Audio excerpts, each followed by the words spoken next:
Hello বন্ধুরা, আজকে কিছু ব্যক্তিগত দরকারে এক জায়গায় যাচ্ছিলাম। যেতে যেতে রাস্তার ধারে চোখে পড়লো কিছু অস্থায়ী খেজুরের গুড় তৈরি তাঁবু। এনারা শীতকালে জীবিকার টানে আমাদের এখানে ছুটে আসে গুড় বিক্রির জন্য। এনারা অনেক পরিশ্রম করে এখানে গুড় তৈরি করে। শুনেছি এনারা নির্ভেজাল বা খাঁটি গুড় তৈরি করেন এবং অনেক সুস্বাদু হয়। তাই বন্ধুরা, এখান থেকে কিছু গুড় কিনে বাড়ির জন্য নিয়ে যাওয়া যাক। ওনাদের বললাম কিছু গুড় বাড়ির জন্য পার্সেল করে দিতে। উনি খুব যত্ন সহকারে গুড়টি একটি কৌটোর মধ্যে দিয়ে দিলেন। তবে একটা কথা, গুড়গুলো দেখে ছোটবেলার কথা মনে পড়ে গেল। ছোটবেলায় বাবা গুড় কিনে নিয়ে আসলে কত আনন্দ করে খেতাম।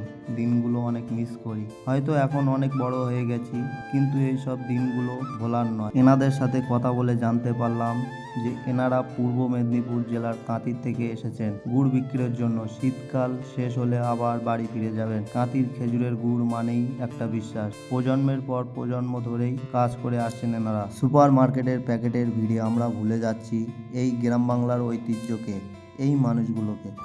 যদি কখনো আপনার এলাকায় এমন কেউ আসে, তাহলে একবার থামুন, কথা বলুন। কিনুন, না কিনলে অন্তত একবার কথা বলুন। দেখুন, না হলে আস্তে আস্তে হারিয়ে যাচ্ছে গ্রাম বাংলার এই ঐতিহ্য।